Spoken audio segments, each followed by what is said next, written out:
Domain 5, War of 1812, Lesson 2, America in 1812, Part 2.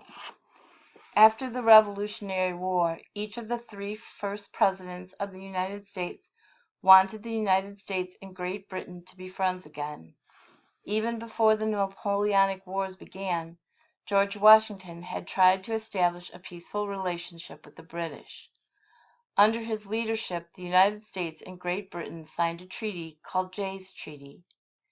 In this treaty, the British promised not to get involved or interfere with the United States businesses or activities.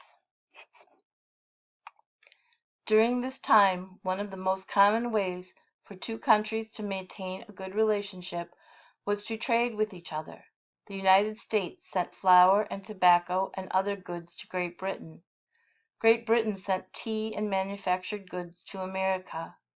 When the Napoleonic Wars began in Europe, France and Great Britain became enemies. The United States was caught in the middle. The U.S. government really did not want to have to get involved. Merchants in New England relied on trade with Britain to run their businesses.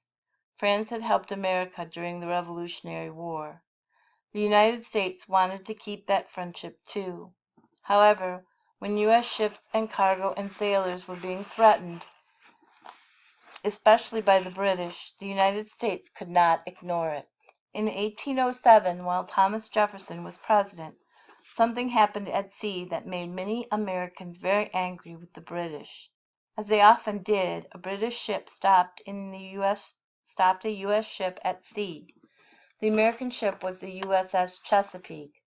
When the British commander demanded that the Chesapeake be searched, the American captain refused. The British commander did not like that. He ordered his men to open fire. Several American sailors died in that attack. After that, many members of Congress began to call for war with Britain. Those members in Congress who wanted the United States to go to war were known as the War Hawks. As time went on, President Jefferson was losing patience with the British. He tried and tried to stop their aggression.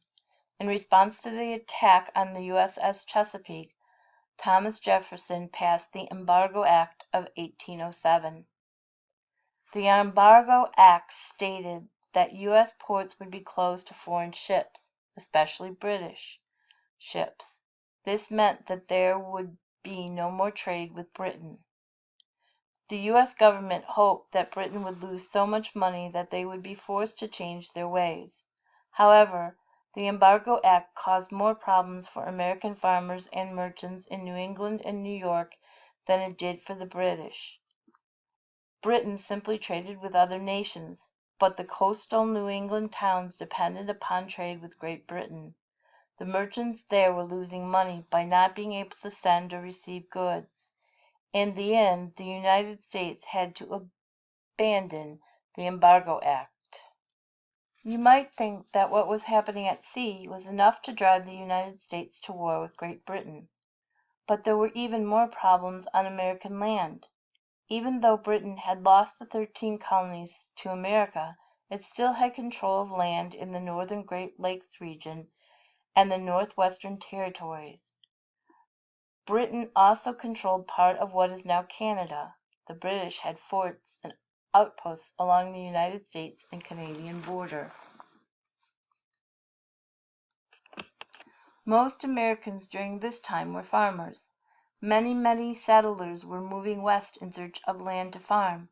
The U.S. government began to suspect that the British were interfering with Americans who were settling in the northern territories, especially in the Ohio River Valley and the Indiana Territory. They believed that the British were using its outposts in Canada to help Native Americans who were fighting to defend their land from the settlers. In 1811, many Native Americans fought to remove settlers from their land in the Battle of Tippecanoe. The U.S. Army fought back. The American soldiers had reason to believe that the Native Americans received weapons from the British. The British denied it. They insisted that they were only trading with the Native Americans and nothing more. But now the war hawks who supported going to war with Britain were furious. The British were attacking American ships at sea. Now they were causing trouble on American soil as well. The war hawks in Congress put together a committee. Many of the war hawks supporters in Congress were from the northern and western territories of the United States. They were the ones who were most suspicious of the British. James Madison was the fourth President of the United States. Like the other presidents before him, he tried to find a way to avoid conflict with Britain.